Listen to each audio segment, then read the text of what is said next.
से थे उसी को हम लोग आगे में करते कंटिन्यू। ठीक है, देखो सबसे पहले सिंपल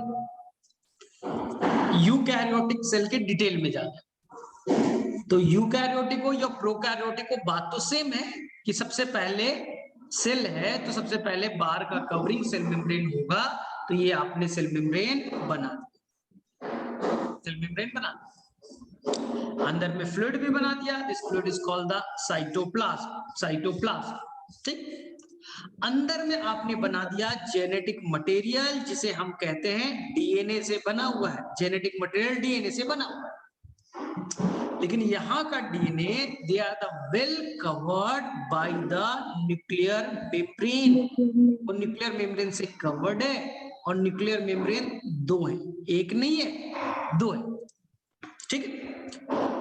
तो ये न्यूक्लियर मेम्ब्रेन जो है, अंदर में फ्लूइड है, अंदर में फ्लूइड है, इस फ्लूइड का नाम न्यूक्लियोप्लाज्म। अंदर का फ्लूइड न्यूक्लियोप्लाज्म, ठीक। और यहां पास एक स्ट्रक्चर होगा जिसका नाम न्यूक्लियोलस। न्यूक्लियोलस, ठीक। तो ये तुमने न्यूक्लियस का फिगर बनाया। पहला पूछा जाएगा, या बताओ तुम पहली बार न्यूक्लियस की डिस्कवरी किसने की थी? Robert brown. रॉबर्ट ब्राउन ने 1831। जनरली सेल के अंदर एक न्यूक्लियस होता है, लेकिन एक से ज्यादा भी पॉसिबल है। कुछ स्पेशल केस में देखा जाएगा, जैसे तुम देखोगे फंजाई में, फंगस के अंदर में एक सेल में एक से ज्यादा मिल सकते हैं। मसल सेल में एक से ज्यादा न्यूक्लियस यहां भी पॉसिबल है। कई जगह आपको ऐसा दिखेगा कि एक ही सेल में एक से ज्यादा न्यूक्लियस पॉसिबल है, ठीक है। इसे मल्टी न्यूक्लिएट कहेंगे, ठीक है। सर ऐसा भी कोई सेल है जिसमें न्यूक्लियस नहीं है? बताओ, ऐसा कोई लिविंग सेल है क्या? देखो डेड है, जो मरा हुआ है, मरे में तो ऐसे भी नहीं होगा। बहुत सारे सेल डेड है, तो डेड है तो उनमें न्यूक्लियस होगा ही नहीं। लेकिन कुछ ऐसे भी लिविंग सेल हैं जो न्यूक्लियस उनके अंदर एब्सेंट है, लिविंग होने के बावजूद न्यूक्लियस नहीं है। तो दो याद रखना, प्लांट के अंदर में याद रखना कौन? सीव ट्यूब, जो एक होगा फ्लोएम का एक पार्ट होता है सीव ट्यूब, उनके अंदर में न्यूक्लियस एब्सेंट होगा। और एनिमल में RBC, mature RBC, young RBC में होता है। आरबीसी का लाइफ जो होता है 120 डेज का है, 120 दिनों का है। तो स्टार्टिंग के दिनों में, स्टार्टिंग के एक आध वीक तक न्यूक्लियस होगा, तो यंग आरबीसी में न्यूक्लियस होंगे, लेकिन मैच्योर आरबीसी में न्यूक्लियस एब्सेंट होगा, ठीक है। अब देखो नेक्स्ट, तो न्यूक्लियस तुमने सीखा। न्यूक्लियस के जो मेम्ब्रेन है उसमें पोर भी होंगे, इसे कहेंगे न्यूक्लियर पोर, इसे कहेंगे न्यूक्लियर पोर, ठीक है। This is known as nuclear pore, ठीक है। सर क्यों? एक्सचेंज के लिए। अंदर में मेन है हेडमास्टर, प्रिंसिपल है डीएनए, बाहर में टीचर लोग हैं, तो उन दोनों के बीच कम्युनिकेशन भी तो होना है ना। इसलिए वो गैप बनाया है कि वहां से बाहर की सब्सटेंस अंदर आ सके, अंदर के सब्सटेंस बाहर आ सके, बाई डायरेक्शनल, बाई डायरेक्शनल, बोलो ठीक। अब इस न्यूक्लियर मेम्ब्रेन से अटैच्ड होगा, it is a endoplasmic reticulum. Indo का मतलब अंदर, प्लाज्मिक मतलब साइटोप्लाज्म, रेटिकुलम मतलब नेटवर्क लाइक, यानी कि यहाँ सेल के अंदर में कुछ नेटवर्क लाइक स्ट्रक्चर है जिसका नाम इंडोप्लाज्मिक रेटिकुलम, ठीक है। और ये दो तरह के, एक जो है न्यूक्लियस से, न्यूक्लियर मेम्ब्रेन से जुटा हुआ है, वो रफ दिखेगा, ग्रैनुलर दिखेगा। क्यों बोलो? Because the presence of ribosome. Because the presence of ribosome, वहां राइबोसोम अटैच्ड, ग्रैनुलर दिखेगा, ठीक है। लेकिन जो दूसरे साइड में होगा वो स्मूथ दिखेगा, उसके अंदर में राइबोसोम स्ट्रक्चर जो है वो एब्सेंट है। इसलिए इसे हम सिंपल से भाषा में SER कह देंगे, स्मूथ इंडोप्लाज्मिक रेटिकुलम, और इस वाले को हम लोग कहेंगे RER, रफ इंडोप्लाज्मिक रेटिकुलम, ठीक है। अब ध्यान से सुनना, सबसे इंपॉर्टेंट है सेल को प्रोटीन बनाना, मोस्ट इंपॉर्टेंट चीज प्रोटीन होता है। वायरस के अंदर में राइबोसोम नहीं था, प्रोटीन नहीं बना पाता था, इसलिए वायरस ढूंढता है होस्ट, हमें ढूंढता है कि चलो हम सेल के अंदर में इंसान के ऊपर अटैक करें, एनिमल्स में अटैक कर लें, प्लांट्स में भी अटैक कर दें, और वहां के राइबोसोम को यूज करके अपना प्रोटीन बना लेंगे, अपना मल्टीप्लिकेशन करेंगे, अपना नंबर को बढ़ाएंगे। तो सबसे इंपॉर्टेंट जो चीज है वो है प्रोटीन, और प्रोटीन बनाता कौन है? प्रोटीन फैक्ट्री कौन? राइबोसोम। तो सेल के अंदर राइबोसोम है दो तरह के, एक राइबोसोम जो साइटोप्लाज्म में फ्रीली मौजूद है, इसे कहेंगे फ्री राइबोसोम, फ्री राइबोसोम जो साइटोप्लाज्म में किसी से अटैच नहीं है, और एक राइबोसोम है जो इंडोप्लाज्मिक रेटिकुलम से जुड़ा हुआ है, अटैच्ड राइबोसोम। तो राइबोसोम फिलहाल दो तरह है, फ्री राइबोसोम, अटैच्ड राइबोसोम ना। फ्री राइबोसोम भी 80S होगा, 80S होगा, और अटैच राइबोसोम भी 80S होगा। यहाँ पर गड़बड़ नहीं करना है कि वहां हो गया 70 80, ऐसा नहीं, अभी दोनों 80 का कॉन्सेप्ट है। सर एक कंफ्यूजन है, रफ एंडोप्लाज्मिक रेटिकुलम में क्यों जुड़ा है, स्मूथ में क्यों नहीं जुड़ा है, ऐसा क्या चीज है भाई? तो राइबोसोम को जोड़ने के लिए एक स्पेशल प्रोटीन चाहिए, राइबोफोरीन। तो जहां होगा राइबोफोरीन, राइबोफोरीन वहां जुटेगा राइबोसोम। तो स्मूथ एंडोप्लाज्मिक रेटिकुलम में है ही नहीं, वो स्पेशल प्रोटीन है ही नहीं जो अटैच करा सके, इसलिए नहीं अटैच होगा। बोला ठीक, यानी राइबोसोम क्लियर है, फ्री राइबोसोम, अटैच राइबोसोम।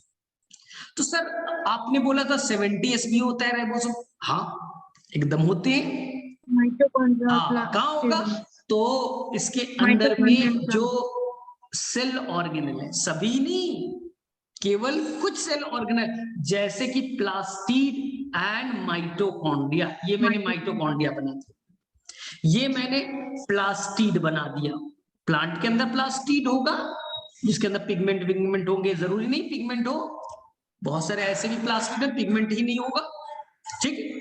उनके अंदर भी राइबोसोम होगा, वो होंगे 70S। तो अगर क्वेश्चन पूछा जाए यूकैरियोट्स में राइबोसोम कैसे हैं, तो अब बोलिएगा बोथ, दोनों तरह के, 70S भी है 80S भी है। 80S दो तरह के, फ्री राइबोसोम, अटैच राइबोसोम। तो बोलेंगे सर बनाता तो प्रोटीन ही है ना, प्रोटीन कैसे बनता है इस मैकेनिज्म को समझो, प्रोटीन कैसे बनता है इसको समझिए। एक्चुअली में न्यूक्लियस के अंदर क्या है? डीएनए, डीएनए से बनते हैं आरएनए। न्यूक्लियस के अंदर क्या है? डीएनए, डीएनए से क्या बनता है? आरएनए ना, आरएनए यानी उसका छोटा भाई है।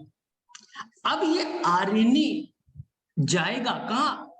राइबोसोम के पास, वो गया राइबोसोम के पास, राइबोसोम से जाके जुड़ गई, राइबोसोम के साथ जुड़ गई, और राइबोसोम को बोला कि ऐसा करो प्रोटीन बना दो, ऐसा करो प्रोटीन बना दो, तो राइबोसोम ने प्रोटीन बना दिया भाई, प्रोटीन बना दिया। सर यहां भी तो प्रोटीन बनेगा ना, यहां भी अटैच राइबोसोम है, आर्या, वहां भी आरएनए आएगा जुटेगा, और वहां भी तो प्रोटीन बनेगा, हाँ प्रोटीन बनेगा। लेकिन सर दोनों प्रोटीन में फिर डिफरेंस क्या है? फिर दोनों प्रोटीन में डिफरेंस क्या है? जो प्रोटीन फ्री राइबोसोम ने बनाया है वो घर के लिए बनाया है, घर में भी ढेर सारे एंजाइम की जरूरत है, कोई भी काम होना है उसको कंट्रोल कौन करता है? एंजाइम। तो जो घर के यूज के लिए एंजाइम बनेगा, घर के यूज के लिए जो प्रोटीन बनेगा, वो काम दिया गया फ्री राइबोसोम को, फ्री राइबोसोम को। और जो प्रोटीन, जो एंजाइम सेल के बाहर जाना है, सेल के बाहर सिक्रीट होना है, वो करेगा अटैच राइबोसोम। जो प्लाज्मा मेम्ब्रेन है उसे भी ढेर सारा प्रोटीन चाहिए बनाने के लिए, तो प्लाज्मा मेम्ब्रेन का जो प्रोटीन है वो भी कौन बनाएगा? Attach ribosome. अभी लाइसोसोम पढ़ोगे उसमें ढेर सारे 50 टाइप्स के एंजाइम चाहिए, 50 तरह के एंजाइम चाहिए ना, तो ये एंजाइम कौन बनाएगा भाई? तो ये एंजाइम भी बनाएगा कौन? Attach ribosome. तो अटैच राइबोसोम वो क्या करेगा, सेल के बाहर जो सिक्रीट होना है, बाहर निकलना है, वो वाला प्रोटीन बनाएगा। प्रोटीन बाद में एंजाइम में कन्वर्ट हो जाएगा। सेकेंड, जो एंजाइम लाइसोसोम को चाहिए वो भी कौन बनाएगा, रफ एंडोप्लाज्मिक अटैच वाला। तीसरा, प्लाज्मा मेम्ब्रेन की प्रोटीन कौन बनेगा, रफ एंडोप्लाज्मिक रेटिकुलम बनेगा। ठीक है, अब ये प्रोटीन बन गए। अब प्रोटीन बन गए, अब इस प्रोटीन को चाहिए कि इसका करना है हमें मॉडिफिकेशन। तो मॉडिफिकेशन के लिए वो जाएगा गोल्जी बॉडी के पास। तो रफ एंडोप्लाज्मिक रेटिकुलम के पास ही एक स्ट्रक्चर है, it is a Golgi body. हाँ, it is a Golgi body. तो समझो सिंपल ऐसा कि तुमने 100 मीटर कपड़ा खरीद लिया, हाँ, किसी फैक्ट्री में गए और तुमने 100 मीटर का कपड़ा ले लिया। अब उस कपड़े से क्या बनाना है भाई, शूट बनाना है, जींस बनाना है, शर्ट बनाना है, टी शर्ट बनाना है, क्या बनाना है उस कपड़े का, कैसे यूज करना है, तो वही कहलाएगा मॉडिफिकेशन। तो जैसे वहां पर तुमने कपड़ा दे दिया, उसको मॉडिफाई किया कि चलो भाई शर्ट बनाना है, तो शर्ट बनाने के बाद में उसको क्या करोगे, तुम पूरी तरह से पैकेज भी करोगे, बाहर का कवरिंग भी लगा दोगे, और उसके बाद में अब बाहर में मार्केट तक पहुंचा भी दोगे। तो क्या हुआ, पहले मॉडिफिकेशन करेगा, यानी यहां से जो भी आपके प्रोटीन बन के आए, इस प्रोटीन को ये क्या करेगा गोल्जी बॉडी, पहले मॉडिफाई करेगा। तो मॉडिफाई मतलब जो प्रोटीन है उसमें कुछ शुगर अटैच कर देगा, जो प्रोटीन आया है उस प्रोटीन में कुछ शुगर अटैच करेगा, इसी को कहेंगे ग्लाइकोसाइलेशन। ग्लाइकोसाइलेशन क्या होता है, प्रोटीन में कुछ शुगर यानी कार्बोहाइड्रेट को अटैच करेगा, तो क्या बन जाएगा, प्रोटीन में कार्बोहाइड्रेट अटैच हो गया, नाम पड़ा ग्लाइकोप्रोटीन। प्रोटीन में शुगर कार्बोहाइड्रेट का अटैचमेंट हुआ, नाम क्या पड़ा, ग्लाइकोप्रोटीन। बोले ठीक है, हो गया, ग्लाइकोप्रोटीन बन गया। अब इसको क्या किया जाएगा, ये जो प्रोटीन बने उसको हमने पैकेजिंग करना है, यानी कि ये एक वेसिकल बना दिया। वेसिकल क्या होता है, मेम्ब्रेन बनाया, उसके अंदर में यानी चारों तरफ से मेम्ब्रेन से कवर कर दीजिए, अंदर में प्रोटीन है मॉडिफाइड फॉर्म में, पैकेज होगी। और पैकेज करने के बाद में इसको हम लोग बाहर में सिक्रीट कर देंगे, बाहर में गए इसको सिक्रीट करके बाहर भेज दिया। तो यही 3 काम मेनली गोल्जी बॉडी संभालेगा। पहला मॉडिफिकेशन, दूसरा पैकेजिंग, तीसरा सिक्रीशन। लेकिन मॉडिफिकेशन कैसे किया, प्रोटीन के अंदर में शुगर को अटैच किया, इसी को क्या कहा था, ग्लाइकोसाइलेशन। एक बार क्वेश्चन आ गया नीट में, नीट तो तुम्हारा दूर है लेकिन क्वेश्चन आ गया है कि ग्लाइकोसाइलेशन यानी मॉडिफिकेशन कौन सा सेल ऑर्गेनेल करता है, ग्लाइकोसाइलेशन शुगर में जो प्रोटीन को जोड़ा कौन सा ऑर्गेनेल करता है, तो आप बोलिएगा सर गोल्जी बॉडी। फिर ऑप्शन में गोल्जी बॉडी था ही नहीं, वो ऑप्शन में गोल्जी बॉडी था ही नहीं, तो बच्चे ने गड़बड़ कर दिया, अब उसे समझ ही में नहीं आ रहा है, उसने पढ़ा था गोल्जी बॉडी, ऑप्शन में ही नहीं। तो ध्यान से सुनना, गोल्जी बॉडी क्या करेगा, ठीक है, वो मॉडिफिकेशन वही करेगा, शुगर में प्रोटीन में शुगर यानी कार्बोहाइड्रेट को जोड़ेगा, लेकिन स्टार्टिंग इंडोप्लाज्मिक रेटिकुलम, स्टार्टिंग वाला पार्ट रफ इंडोप्लाज्मिक रेटिकुलम में ही हो जाता है। स्टार्ट वाला पार्ट, इनिशिएशन वाला पार्ट रफ इंडोप्लाज्मिक रेटिकुलम में ही हो जाता है। हाँ, फाइनलाइजेशन, कंप्लीशन वो होता है आपका जीबी यानी गोल्जी बॉडी में। स्टार्टिंग तो हो जाएगा कहाँ, रफ इंडोप्लाज्मिक रेटिकुलम में, लेकिन फाइनलाइजेशन कहाँ होगा, गोल्जी बॉडी में। तो अगर ऑप्शन में गोल्जी बॉडी है, गोल्जी बॉडी करना है, अगर गोल्जी बॉडी नहीं है तो हम लोग रफ इंडोप्लाज्मिक रेटिकुलम। तो सर एसीआर क्या करेंगे, एसीआर का काम बहुत सारा है। एसीआर का पहला काम है ये लिपिड्स फैट्स बनाएगा, लिपिड्स फैट्स बनाएगा, लिपिड्स फैट्स बनाएगा। ये लिपिड फैट भी कहां चले जाएंगे, गोल्जी बॉडी के पास, और वहां लिपिड में कार्बोहाइड्रेट को जोड़ने का काम गोल्जी बॉडी करेगा। इसका नाम होगा हाँ ग्लाइकोसाइडेशन। साइडेशन तो थोड़ा सा डिफरेंस है ग्लाइकोसाइलेशन और ग्लाइकोसाइडेशन, बहुत ज्यादा नहीं। लिपिड का मॉडिफिकेशन करना ग्लाइकोसाइडेशन, प्रोटीन का मॉडिफिकेशन करना ग्लाइकोसाइलेशन। ठीक है, अब बोले ठीक है तो स्मूथ एंडोप्लाज्मिक रेटिकुलम में और भी तो काम होना चाहिए, बोलो क्या क्या काम सीखा था, बोलो फटाफट। मसल सेल में बड़ा इंपॉर्टेंट है, मसल सेल में ये क्या करेगा, कैल्शियम को स्टोर, मसल का जो कॉन्ट्रैक्शन होता है, मसल जो मूवमेंट होता है, कॉन्ट्रैक्ट हो रहा है, रिलैक्स हो रहा है, उस दौरान कैल्शियम बड़ा इंपॉर्टेंट है। तो ये कैल्शियम को इनटेक और अपटेक करेगा, कभी अंदर करेगा कभी बाहर करेगा, यानी कैल्शियम जो भी रहता है वो स्मूथ एंडोप्लाज्मिक रेटिकुलम में ही रहेगा। और इसी कैल्शियम के चलते मसल का कॉन्ट्रैक्शन रिलैक्सेशन होता है, यानी मसल कॉन्ट्रैक्शन में एसीआर का बड़ा इंपॉर्टेंट रोल। जो लिपिड्स बनते हैं, फैट्स बनता है, उनमें भी एसीआर का बड़ा इंपॉर्टेंट रोल। बोले ठीक, और क्या काम होगा, तुमने कोई टॉक्सिक चीज खा लिया, तुमने टॉक्सिक चीज खा लिया, इस टॉक्सिक केमिकल को हटाने का भी काम, डिटॉक्सिफिकेशन का भी काम स्मूथ एंडोप्लाज्मिक, डिटॉक्सिफिकेशन करने का भी काम वो कौन संभालेगा, स्मूथ एंडोप्लाज्मिक रेटिकुलम। कुछ स्पेशल प्रोटीन होते हैं P448, P450, नहीं जाना ज्यादा डिटेल में, नहीं जाना डिटेल में, कभी क्वेश्चन ऐसे पूछे जाते थे। ये क्या स्पेशल प्रोटीन है जो कि टॉक्सिक प्रोडक्ट को हटाने का काम करेगा, बोले ठीक है। अब एक और काम लास्ट, ये फैट्स बनाता भी है और फैट को स्टोर भी करता है। फैट्स को बनाया और एक सेल ऑर्गेनल बनाएगा, एक सेल ऑर्गेनल बनाएगा जिसका नाम होगा स्फेरोजोम। स्फेरोजोम, और जितने भी फैट्स बनाया यहां डाल करके स्टोर करा दिया, तो एक सेल ऑर्गेनल का फॉर्मेशन करेगा क्या, स्फेरोजोम, जिसमें अपना लिपिड डाल के स्टोर करा दिया। तो ये चार काम मेनली याद रखना। बोलो कौन कौन सा सीखा।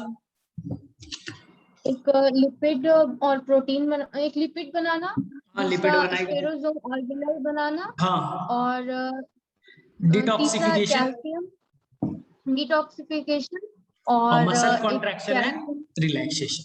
हाँ, ठीक है, चलो रफ एंडोप्लाज्मिक रेटिकुलम का काम, प्रोटीन बनाना। और कौन सा प्रोटीन, जो प्रोटीन बाहर सिक्रीट होगा। ठीक है, सेकंड सर तो गोल्गी एपरेटस जो है उसको मतलब अगर ऑप्शन नहीं है गोल्गी एपरेटस तक ना, और अगर हम आर ई आर का अगर हम फंक्शन बोलना चाहें तो उसमें भी गोल्गी एपरेटस का वो जो मॉडिफिकेशन वाला काम है तो वो थोड़ा सा हम बोल सकते हैं ना। हाँ एकदम बोल सकते हो, बोल सकते हो कि हमने रफ एंडोप्लाज्मिक रेटिकुलम प्रोटीन बनाया और प्रोटीन बनाने के बाद में उसमें थोड़ा सा मॉडिफिकेशन की जो जरूरत थी वो कर भी दिया, और फिर वो गोल्जी बॉडी को भेज देगा। तो गोल्जी बॉडी में फाइनली उसका पूरी तरह से मॉडिफिकेशन कंप्लीशन होगा, यानी वहां इनिशिएशन हुआ था, यहां फाइनलाइजेशन हुआ ना। लेकिन मेनली अगर पूछा जाए तो गोल्जी बॉडी ही है। पूछा जाए मॉडिफिकेशन किसने किया, तो आंसर गोल्जी बॉडी ही करता है, मॉडिफाई करके उसको पैकेज करेगा, उसके बाद सेक्रीट करेगा। ठीक है, अब और क्या काम है बोलो गोल्जी बॉडी का, क्या क्या सीखा था बोलो। तो ये सेल वॉल पैकेजिंग, बनाने के, मॉडिफिकेशन एंड सेक्रेशन। हाँ, और इसके अलावा भी और कुछ था। सेल वॉल जो है उसका जो मटेरियल है, जो सेल वॉल है उसके अंदर, ग्लाइकोसिलेशन।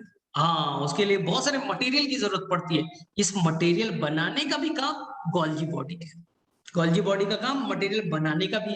बोले ठीक है, ये भी याद हो जाएगा। इसके अलावा अभी एक सेल ऑर्गेनल बनेगा, कोई एक और सेल ऑर्गेनल बनेगा जिसमें हमने मॉडिफिकेशन किया, पैकेजिंग किया, लेकिन मॉडिफिकेशन किया, पैकेजिंग किया, लेकिन सिक्रीट नहीं किया। उस प्रोटीन को हमने मॉडिफाई किया, उसको पैकेज किया, लेकिन सिक्रीट नहीं किया, उसे छोड़ दिया, और यही एक सेल ऑर्गेनल में कन्वर्ट हो गया, नाम लाइसोसोम, नाम लाइसोसोम में आ जाएगा ना। इस लाइसोसोम में खासियत क्या है, तो सर इस लाइसोसोम के अंदर में ढेर सारे एंजाइम्स हैं जो प्रोटीन को लिपिड को, कार्बोहाइड्रेट को, किसी को डाइजेस्ट कर सकता है। आवाज आ रही है? Yes, थोड़ा sir. सा लैग किया होगा अभी, ठीक है। तो फिर से मैं बोल रहा हूँ, जो लाइसोसोम है उसके अंदर में 50 टाइप्स के एंजाइम, जैसे कि एंजाइम होगा लाइपेज। देखो एज वर्ड जहां भी आएगा ना, याद रखना डाइजेस्टिव एंजाइम, एज डाइजेस्ट करने वाला एंजाइम, लाइपेज लिपिड को डाइजेस्ट करने वाला, प्रोटीएजेस कई तरह के प्रोटीन है, सभी को डाइजेस्ट करने की पावर लाइसोसोम के अंदर है। इसी तरह से आ जाएगा आपको डीएनए, डीएनए को डाइजेस्ट करने वाली, फॉस्फेटेज फॉस्फेट को डाइजेस्ट करने के लिए। और गलती से या तो जानबूझ करके अगर गलती से मेम्ब्रेन टूट जाए, अगर गलती से ये मेम्ब्रेन फट जाए, तो सारा एंजाइम बाहर निकल जाएगा। अगर सारा एंजाइम बाहर निकल गया, अगर सारा एंजाइम बाहर अगर निकल गए, तो बोलो क्या हो जाएगा सर? आसपास के जो प्रोटीन है या आसपास के जो स्ट्रक्चर है वो तो सारा डाइजेस्ट हो जाएगा, न्यूक्लियस भी डिग्रेड हो जाएगा, माइटोकॉन्ड्रिया भी डाइजेस्ट हो जाएगा, एंडोप्लाज्मिक रेटिकुलम भी डाइजेस्ट हो जाएगा, तब तो पूरा सेल ही मर जाएगा। इसलिए इसे हम लोग कहते हैं suicidal bag, they can digest whole cell. Sir फायदा क्या है इससे? फायदा भी है, कोई सेल ओल्ड हो गया, कोई सेल ओल्ड हो गया या कोई सेल खराब हो गया, उसके अंदर खराबी आ गई, वो कैंसर वैंसर बना सकता है, नुकसान कर सकता है ना, या लाइफ उसका कंप्लीट हो गया, तो अपने आप को क्या करेगा लाइसोसोम? सारा एंजाइम रिलीज कर देगा, सेल पूरा डाइजेस्ट हो जाएगा। या कोई सेल ऑर्गेनल के खराब हो गया, मान लो माइटोकॉन्ड्रिया वो खराब हो गया, ओल्ड हो गया, अब जरूरत नहीं है सेल को, तो लाइसोसोम के पास आएगा, माइटोकॉन्ड्रिया फ्यूज हो जाएगा, जुड़ जाएगा और उसे डाइजेस्ट कर देगा, उसे डिग्रेड कर देगा। लेकिन एक बड़ा इंपॉर्टेंट चीज याद रखना है लाइसोसोम में, लाइसोसोम के जो एंजाइम है वो केवल एसिडिक पीएच पे काम करें। जब पीएच 7 से कम हो, 4 to 5 हो, एसिडिक पीएच हो, तभी ये एंजाइम काम करेंगे, अदरवाइज इसके एंजाइम फंक्शन कर ही नहीं पाएंगे। इसलिए लाइसोसोम में एक लिमिटेशन याद रखना कि इसके अंदर में क्या है, एंजाइम तो है लेकिन वो केवल एसिडिक कंडीशन पे ही काम करेगा ना, अदरवाइज वो नॉन फंक्शनल हो जाएगा। ठीक, तो इसलिए एक कॉन्सेप्ट आता है जर्ल, GERL, ये क्या है ध्यान से देखो, लाइसोसोम है उसके अंदर में 50 टाइप्स के एंजाइम्स हैं। एंजाइम किस चीज से बने होते हैं? प्रोटीन से। तो ये लाइसोसोम के प्रोटीन यानी लाइसोसोम का फॉर्मेशन किसने किया? तो सर गोल्जी बॉडी ने, और एंडोप्लाज्मिक रेटिकुलम ने मिल करके, एंडोप्लाज्मिक रेटिकुलम ने प्रोटीन बना दिया, गोल्जी बॉडी ने मॉडिफिकेशन किया, एंजाइम्स में कन्वर्ट किया, बाहर में बाउंड्री भी बनाया और एक नया सेल ऑर्गेनल तैयार कर दिया। तो लाइसोसोम के फॉर्मेशन के लिए एंडोप्लाज्मिक रेटिकुलम और गोल्जी बॉडी दोनों रिस्पॉन्सिबल है, ये याद रखना है। चलो, तो यानी कि लाइसोसोम भी हो जाएगा। लेकिन हम लोग थोड़े से 11th क्लास के एनसीईआरटी को थोड़ी सी देखने की कोशिश करते हैं। देखो पढ़ा था एनसीईआरटी कुछ? हाँ, ये से थोड़ा बहुत। चलो अब उसे पढ़ना और डॉक्टर से क्वेश्चन बनाना। फिर उससे कुछ क्वेश्चन बना नहीं था। ठीक है, बनेगा, बाद में बनेगा, कोई नहीं, बनेंगे। यहां देख ले,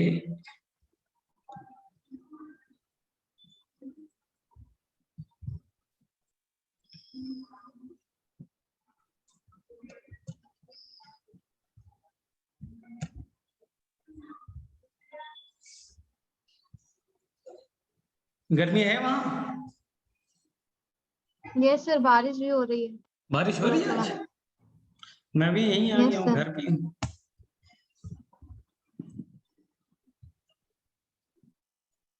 चलो तो ये, तो तुम्हें क्या करना है ना, एनसीईआरटी जब भी पढ़ो एक एक लाइन उसका क्लियर होना चाहिए। जैसे हम लोग अभी पढ़ के देखें, सेल मेम्ब्रेन, उसके बाद में आएगा इंडो मेम्ब्रेन सिस्टम, हमने ये पार्ट पढ़ा। सर इंडो मेम्ब्रेन क्या होता है? तो इंडो मेम्ब्रेन में जो भी 4 ऑर्गेनल का नाम लिया, हमने 3 ही लिया। सबसे पहले न्यूक्लियस ने आरएनए बनाया, आरएनए राइबोसोम के पास गया, एंडोप्लाज्मिक रेटिकुलम से जुड़ा वहां के राइबोसोम से, उससे प्रोटीन बन गया। ये प्रोटीन निकला गोल्जी बॉडी में गया, मॉडिफाई हो गया, मॉडिफाई होकर के एक सेल ऑर्गेनल तैयार हो गया, गोल्जी बॉडी। ठीक है, प्लांट के अंदर में गोल्जी बॉडी नहीं होती, तो प्लांट के अंदर में गोल्जी बॉडी की जगह एक नया स्ट्रक्चर आएगा जिसका नाम होगा वैक्यूल ना, वैक्यूल।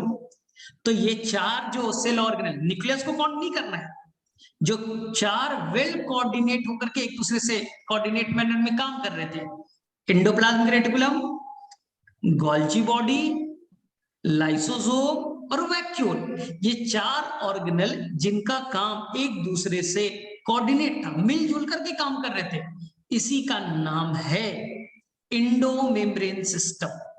हाँ, तो क्वेश्चन क्या आता है, ये बताइए इंडोमेम्ब्रेन सिस्टम का पार्ट कौन नहीं है?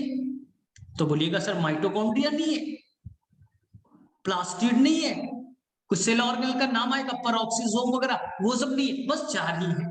तो चलो सबसे पहले हम लोग डिफिनीशन को क्या पढ़ा, इंडोमेम्ब्रेन सिस्टम।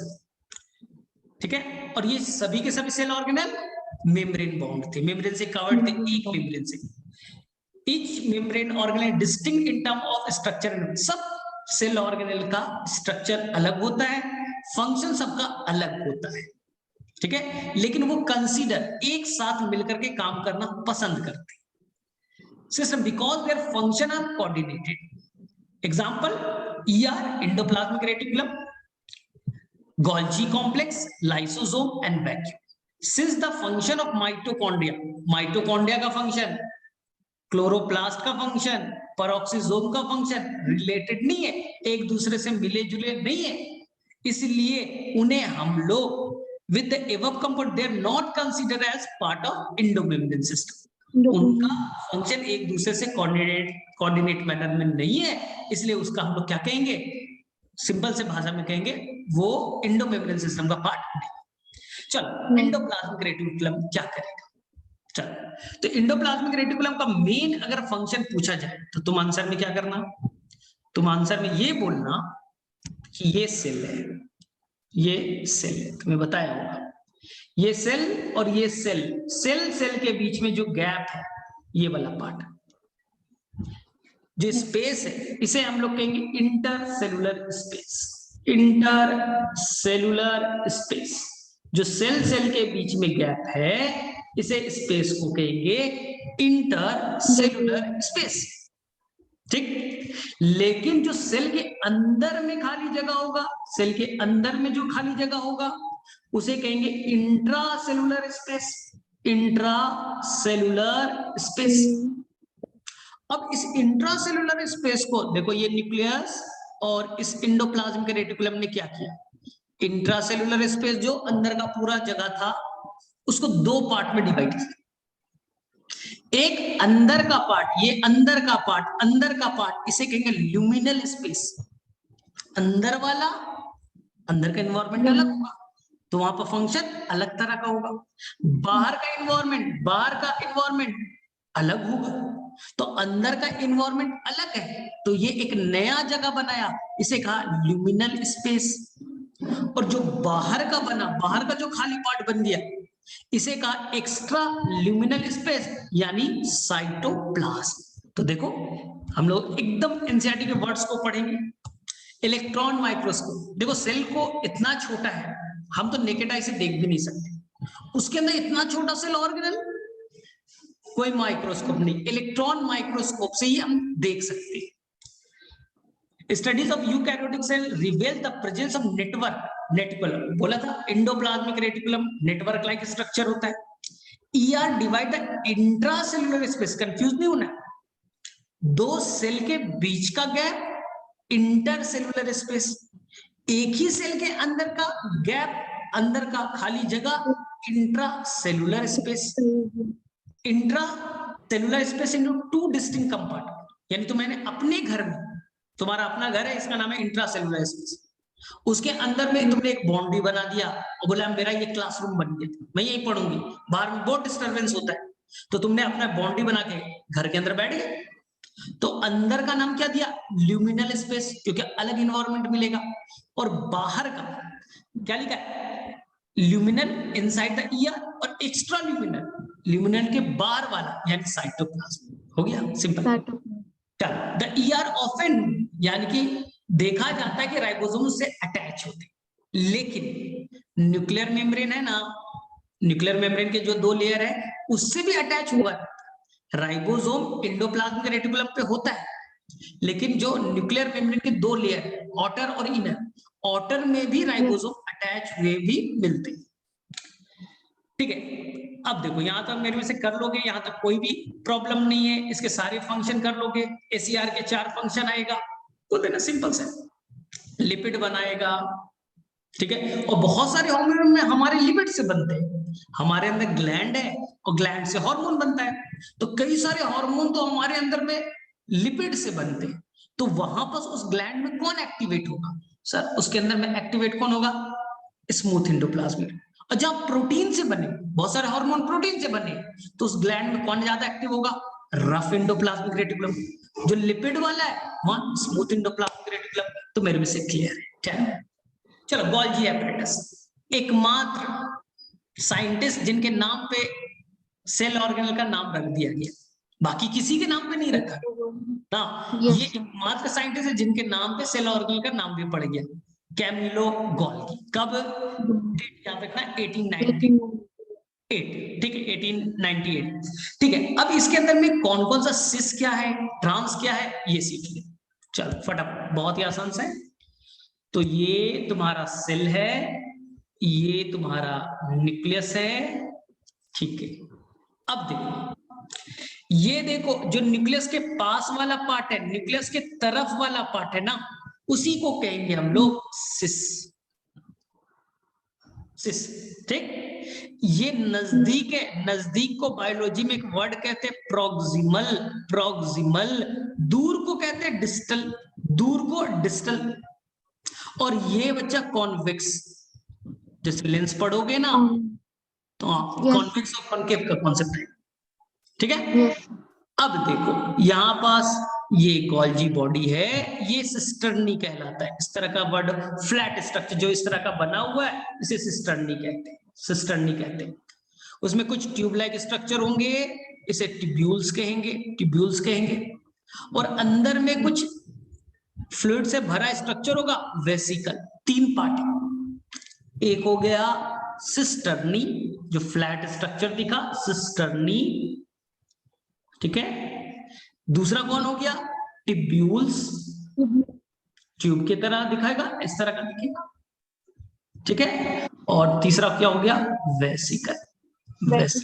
चलो ठीक है, अब जो जो गोल्जी बॉडी का पार्ट प्लाज्मा मेम्ब्रेन की तरफ है, उसका नाम होगा ट्रांस। जो प्लाज्मा मेम्ब्रेन की तरफ है उसका नाम क्या होगा, ट्रांस। सेकेंड, वो दूर है, न्यूक्लियस के दूर है, तो इसलिए क्या नाम पड़ेगा, डिस्टल। दूर है, डी फॉर दूर, याद रख लेना, डिस्टल। और ये कैसा होगा, कॉनकेव। कॉनकेव। तो ये एनसीईआरटी का वर्ड क्लियर हो जाना चाहिए। चलो देख लो, तो फटाफट देख लो, यही बस पढ़ लो। ठीक है, varied number of cisternae present Golgi complex. Plant के अंदर में सिक्रीशन की कम जरूरत होती है, प्लांट के अंदर में सिक्रीशन कम होता है, इसलिए जो गोल्जी बॉडी है, गोल्जी कॉम्प्लेक्स है, वहां लेस डेवलप्ड होगा, बिखरा हुआ होगा, वेल कोऑर्डिनेट मैनर में वेल डेवलप नहीं होगा। तो वहां पास एक स्पेशल नाम दिया जाता है, अभी बता दूंगा, डिक्टियोजो। प्लांट के अंदर में ना उसे डाइजेशन करना है, खाना तो खुद से बना लेता है, ना बहुत ज्यादा सिक्रीट करना है, तो प्लांट के अंदर जो गोल्जी बॉडी है वो लेस डेवलप्ड होगा। इस लेस डेवलप्ड गोल्जी बॉडी को हम लोग नाम देंगे डिक्टियोजो। चलो ठीक है, तो मेरे से ये क्लियर है, Golgi body concentrically arrange near the nucleus with distinct convex, उसी को कॉन्वेक्स का, सिस कहा, या फॉर्मिंग, क्योंकि उधर से आएगा, उधर से नया प्रोटीन एंडोप्लाज्मिक रेटिकुलम से आएगा, फॉर्मिंग। और यहाँ उसे मॉडिफाई करेगा, पैकेजिंग करके भेजेगा, तो लास्ट वाला कहलाएगा मैच्योरिंग। तो जो इंडोप्लाज्मिक रेटिकुलम की साइड वाला है फॉर्मिंग, और जो प्लाज्मा मेम्ब्रेन की तरफ है वो मैच्योरिंग फेज कहते हैं। तो मेरे विषय यहां तक कर लोगे सारा काम। फंक्शन याद रखना, मॉडिफिकेशन, पैकेजिंग, सिक्रीशन। इसे हम लोग कहते हैं traffic police of the cell. जैसे ट्रैफिक पुलिस अलाउ करता है किसको अंदर आना है, किसको बाहर जाना है, तो ये वही तो कर रहे हैं कि कौन सा चीज सिक्रीट होगा, कौन सा चीज सिक्रीट नहीं होगा, यही डिसाइड करेगा। ठीक है। सेकेंड चीज, जो सेल वॉल के मटेरियल होते हैं, सेल वॉल के मटेरियल कौन बनाता है, वो भी गोल्जी बॉडी बनाएगा। थर्ड, जो लाइसोसोम के जितने भी एंजाइम्स है, प्रोटीन है, उसका मॉडिफिकेशन कौन करेगा, यही करेगा। ठीक है। हाँ चलो, तो ये कर लो। लाइसोसोम में क्या क्या याद रखना है, बोलो। They are rich in enzyme, acidic पे काम करेगा, और सब में एज वर्ड होगा। हाइड्रोलेसिस मतलब पानी के हेल्प से तोड़ेगा। जैसे तुमने प्रोटीन खाया, प्रोटीन बड़ा कॉम्प्लेक्स था, ये वाटर के हेल्प से, पानी के हेल्प से उसे तोड़ने की कोशिश करेगा, इसलिए एक वर्ड आएगा हाइड्रोलेसिस। हाइड्रो मतलब पानी, लेज मतलब तोड़ने वाला, वाटर के हेल्प से उसे तोड़ेगा। ठीक है। और ये कब फंक्शन करेगा, तो याद रखना ये एसिडिक कंडीशन पे फंक्शन करना पसंद करेगा। ठीक है। अब चलो वैक्यूम। तो मैंने क्या बोला था कि प्लांट के अंदर में लाइसोसोम की जगह पे क्या पाया जाएगा, वैक्यूम। अब देखो, हाँ एक मिनट, ये वैक्यूम में पढ़ते हैं। ठीक, तो ये देखो ये प्लांट, ठीक, प्लांट के अंदर में इनिशियली छोटे वैक्यूल्स पाए जाएंगे, उसके अंदर फ्लूइड होगा, छोटे वैक्यूल्स होंगे, लेकिन जैसे प्लांट मैच्योर हो जाएगा तो इसका साइज बड़ा हो जाएगा, बड़ा हो जाएगा ना। तो इनिशियली साइज में छोटे होंगे, लेकिन जैसे मैच्योरिटी आएगी तो ये लगभग 90% एरिया तक को एक्यूपाई कर लेगा। याद रखना, मैच्योर सेल में जो वैक्यूल है वो 90% से ज्यादा एरिया को एक्यूपाई कर सकता है। ठीक, एक चीज, इस वैक्यूल का नाम सैप वैक्यूल होगा। सर सैप का मतलब क्या है, सैप कहने का मतलब यहाँ पास फ्लूइड तो है, फ्लूइड तो है, वाटर है, यानी वाटर तो है, साथ साथ कुछ आयंस, कुछ शुगर भी है, कुछ शुगर्स भी होंगे, कुछ केटायन एनायन भी होगा, सोडियम पोटेशियम ये सब भी होंगे, एमाइनो एसिड भी होगा, और बड़ा इंपॉर्टेंट है एक पिगमेंट होगा। पिगमेंट यानी जो कलर देता है, एक पिगमेंट होगा, इसको याद रख लेना, बहुत इंपॉर्टेंट होगा। इसके अंदर एक स्पेशल पिगमेंट होगा, एंथोसाइनिन।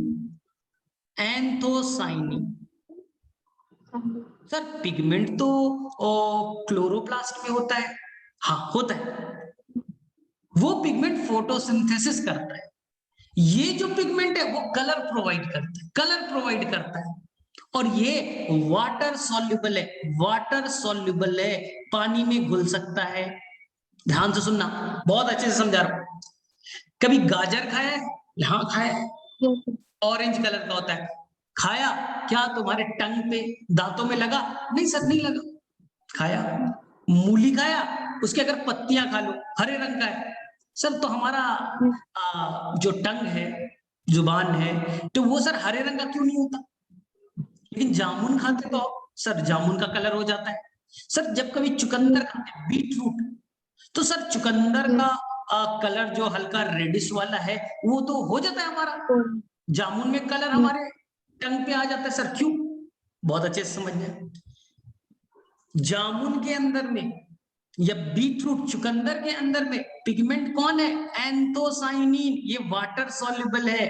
तुमने खाया, उसके वाटर सॉल्युबल है, पानी में घुल गए, तुम्हारे अंदर जो भी पानी वाला पार्ट था, लिक्विड वाला पार्ट था, उसके साथ में बैठ गया तो तुम्हारा कलर चेंज हो गया, चाहे अंदर में टंग का कलर चेंज हो गया।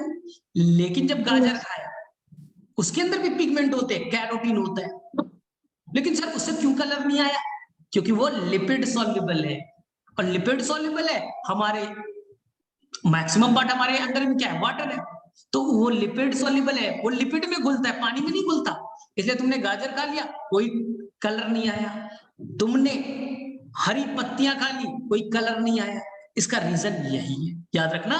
तो यहाँ पास एक स्पेशल पिगमेंट होगा, फोटोसिंथेसिस नहीं करेगा, नॉन फोटोसिंथेटिक, नॉन फोटोसिंथेटिक, ठीक है, कोई फोटोसिंथेसिस नहीं करेगा, ठीक है। तो सर फायदा क्या है, कलर प्रोवाइड करें तो कलर से क्या फायदा है? तो कभी कभी फ्लावर का कलर को देखना अट्रैक्टिव कलर का रखता है, जो रोज का फ्लावर है या और भी फ्लावर अट्रैक्टिव कलर है, उसका किस रीजन है, एंथोसाइन, फ्लावर को अट्रैक्टिव कलर बनाता है, ठीक है। अब सेकेंड चीज, जो ये आपको मेम्ब्रेन दिख रहा है, जो सैप वैक्यूल का जो मेम्ब्रेन दिख रहा है, ये बहुत इंपॉर्टेंट है, इसे स्पेशल एक नाम देते हैं टोनोप्लास्ट, याद रखना, टोनोप्लास्ट। क्वेश्चन क्या आएगा ये बताइए, वैक्यूल का जो मेम्ब्रेन है उस मेम्ब्रेन का नाम बताइए, तो आप बोलते हैं टोनोप्लास्ट उसका नाम है, ठीक है।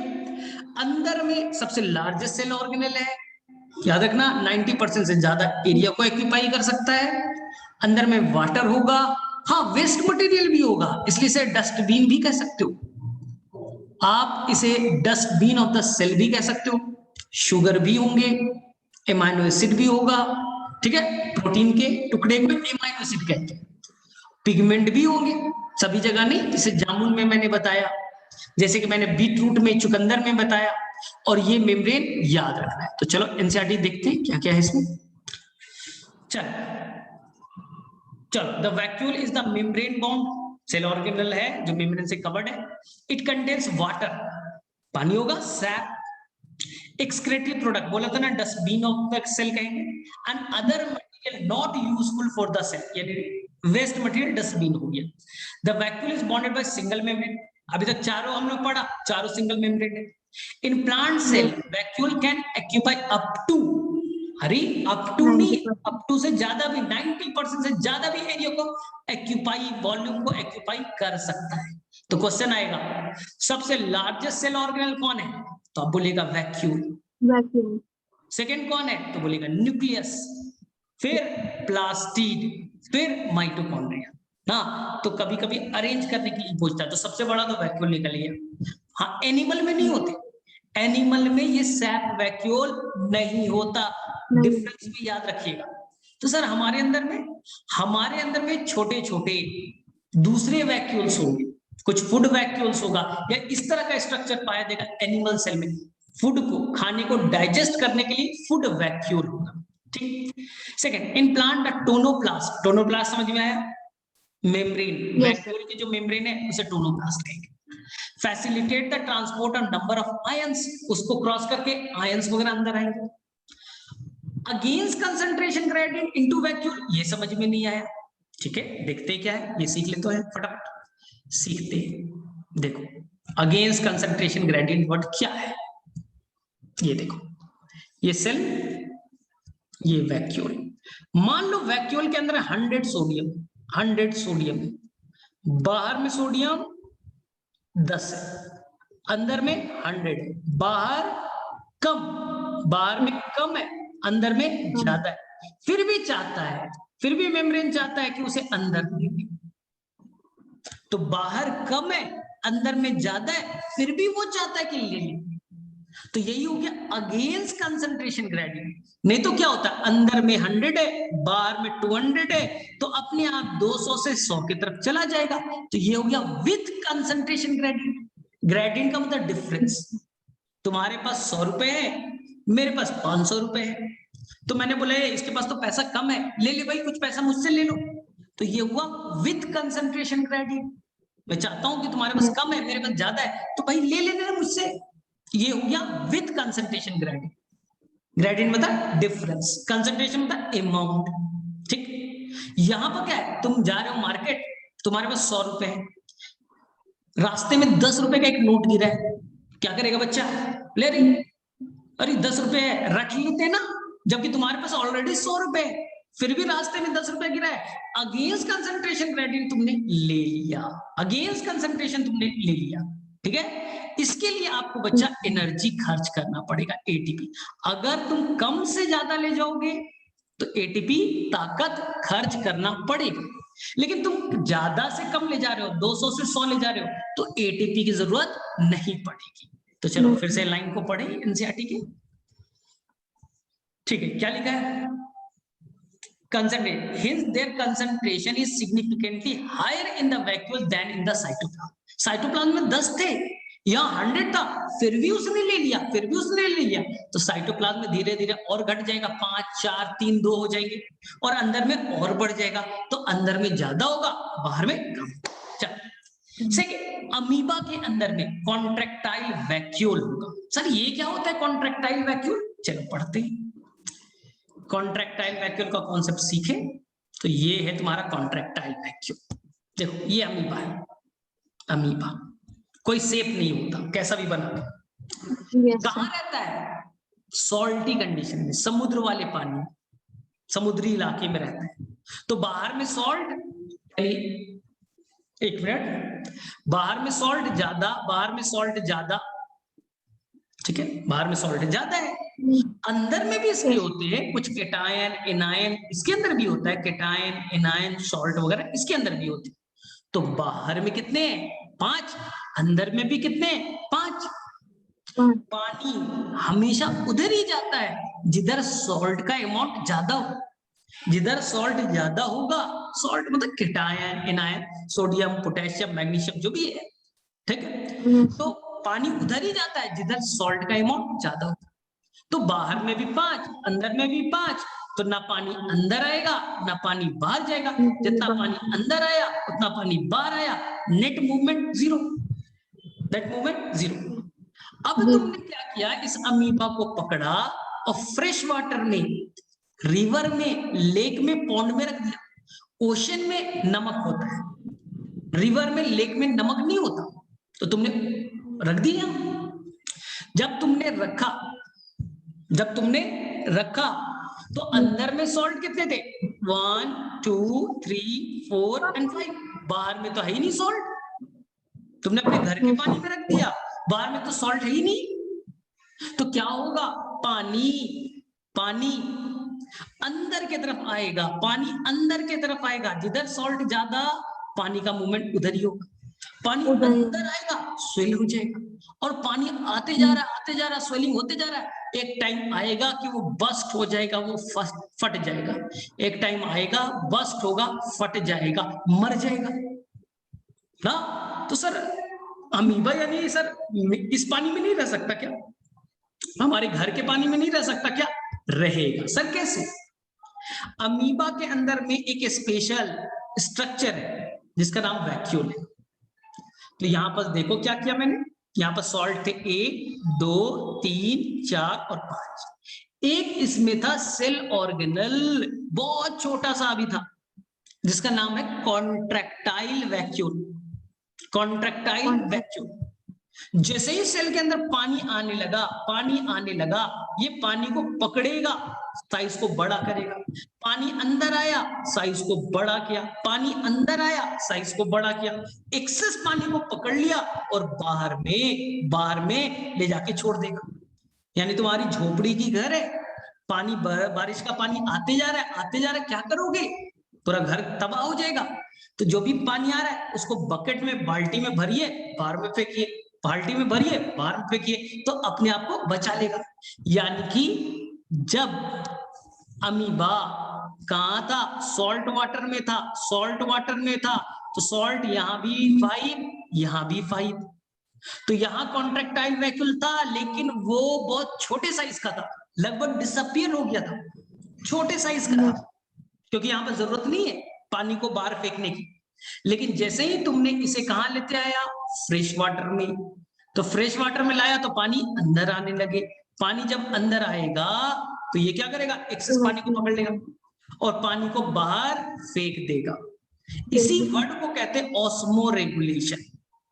इसी वर्ड को कहते हैं ऑस्मो रेगुलेशन। जैसे हमारे अंदर किडनी का था, तुमने खूब सारा पानी पी लिया, पानी खूब सारा हो गया, तो तुम्हारा यूरिनरी सिस्टम से पानी ज्यादा निकल जाएगा। तुमने 2 दिन तक पानी नहीं पिया तो किडनी बोलेगा ये पानी को नहीं ज्यादा लॉस करना है। बॉडी के अंदर में एक अमाउंट में वाटर होना चाहिए, वाटर अगर ज्यादा आया तो ज्यादा निकलेगा, वाटर कम आया कम निकालेंगे। तो बॉडी में एक मेंटेन, इसी वर्ड को कहते हैं ऑस्मो रेगुलेशन, जो हमारे अंदर कौन करता है, किडनी काम करता है, किडनी काम करता है। और अमीबा में, प्रोटोजोअन्स में, जो छोटे एक सेल के ऑर्गेनिज्म है, उनके अंदर कॉन्ट्रेक्टाइल वैक्यूल ये काम करता है। चल, और दूसरा काम भी एक है, देखिए चलिए एनसीईआरटी देखो, contractile vacuole important for excretion, osmoregulation भी है और एक्सक्रीशन। चलो नेक्स्ट काम क्या है, food vacuole are formed same protista, यानी कि अमीबा के अंदर जो फूड वो खाएगा, सिंपल समझ लो, लास्ट ये अमीबा, इसने फूड लिया, फूड आ गया, फूड आ गया, फूड कॉम्प्लेक्स है, डाइजेस्ट नहीं होगा, तो इसके अंदर में एक क्या था, सेल ऑर्गेनल था, लाइसोसोम, याद करो लाइसोसोम। ये लाइसोसोम आया, बोले मेरे पास ढेर सारे एंजाइम है, ऐसा करते हैं हम लोग दोनों मिल जाते हैं, मिक्स हो जाते हैं, मिक्स हो जाते हैं, तो ये क्या करेगा, लाइसोसोम मिक्स किया फूड के साथ और एक वैक्यूल बनाया, इसी का नाम पड़ना फूड वैक्यूल, और इसी फूड वैक्यूल के हेल्प से उसे डाइजेस्ट करेगा। तो फूड वैक्यूल कुछ नहीं है, ये एक मॉडिफाइड फॉर्म ऑफ लाइसोसोम, जो नया लाइसोसोम बना, फूड के साथ जुड़ा, एक नया स्ट्रक्चर बना है, इसी का नाम है फूड वैक्यूल। चलो यहां तक क्लियर हो जाएगा, बोलो फटाफट, कर लोगे यहां तक? Yes sir. तो चलो कुछ क्वेश्चंस कर ले, फिर माइटोकॉन्ड्रिया सब थोड़ा आसान ही है, ज्यादा टेंशन वाली बात नहीं। चलो सबसे पहले ये बताओ, ठीक है, इंडोमेम्ब्रेन सिस्टम के 4 एग्जांपल कौन कौन से थे? Vacuole, lysosome, vacuole, lysosome, endoplasmic reticulum, Golgi body, ये 4 थे, ठीक है। वैक्यूल के मेम्ब्रेन को क्या कहते हैं? टोनोप्लास्ट। ठीक है। वैक्यूल के अंदर में एक स्पेशल पिगमेंट पाया जाता है जो कलर प्रोवाइड करता है, यस सर, एंथोसाइनिन। यस जामुन के सर, अंदर में अभी एक्चुअली एंथोसाइनिन है, नाम याद नहीं हुआ है। चलो ठीक है, एंथोसाइनिन है, जो हमें जामुन जब खाते हैं तो हमें जो भी चीज खाते हैं, अगर तुम्हारे अंदर कलर लग गया तो इसका मतलब वो एंथोसाइनिन है, वो वाटर सॉल्युबल है, फोटोसिंथेसिस में पार्टिसिपेट नहीं करेगा। चलो ठीक, नेक्स्ट बताओ, स्मूथ एंडोप्लाज्मिक रेटिकुलम के 4 काम। लिपिड, लिपिड को बनाना, और लिपिड्स बनाएगा, डिटॉक्सिफिकेशन करेगा, मसल की कॉन्ट्रैक्शन रिलैक्सेशन में हेल्प करेगा, स्फेरोजोम का फॉर्मेशन में हेल्प करेगा, ठीक है, ये 4 चीज, ठीक है। चलो ये बताओ, who is known as protein factory? Protein ribosome. Factory, ribosome. कितने तरह के होते हैं, 70s 80s? Both in eukaryotic, both. ठीक है, 80s भी 70s भी। 70s होगा माइटोकॉन्ड्रिया और प्लास्टिड में, और 70s होगा फ्री राइबोसोम और अटैच्ड राइबोसोम, ठीक है। तो मेरे में से यहां तक कर लेना, आसान है, और यहां तक क्वेश्चंस बनाना। डॉक्टर ली में जो है ना, जो मैंने बुक भेजा है, जो बीच में अगर नहीं बन रहा है उसको छोड़ दो, लीव कर, सर मेरे पास लीव बुक करते भी आ जाओ। गया। हाँ बोलो, अच्छा बुक ले बुक लिया भी है? आ गया। हाँ तो उससे बनाओ ना, Yes. स्टार्टिंग से लेकर के उस चैप्टर से लो, जहां पर नहीं बने आगे बढ़ जाओ। 10 में 1 क्वेश्चन नहीं बनेगा, 10 में शायद 2 क्वेश्चन नहीं बनेगा, आगे बढ़ते जाओ। और जहां तक, अब शायद तुमने माइटोकॉन्ड्रिया भी थोड़ा बहुत तो पढ़ा ही होगा, तो उस तरह से आगे Yes, sir. बढ़ते जाओ, आ जाएगा समझ, ठीक है। और जहां पर नहीं बनेगा वो मुझे भेज देना, फोटो लेकर के क्लिक करके मुझे भेज देना, क्रॉप करके मुझे भेज देना, ये नंबर मुझे भेज देना, ये वाला नंबर नहीं बना, या जहां पर एनसीईआरटी, पहले एनसीईआरटी पढ़ना, स्टार्टिंग से लेकर के वैक्यूल तक पूरा एनसीईआरटी का एक एक लाइन पढ़ना। जहां पर समझ में नहीं आएगा मुझे वो लाइन को पिक्स लेकर के, फोटो लेकर के मुझे भेज देना, मैं समझा दूंगा।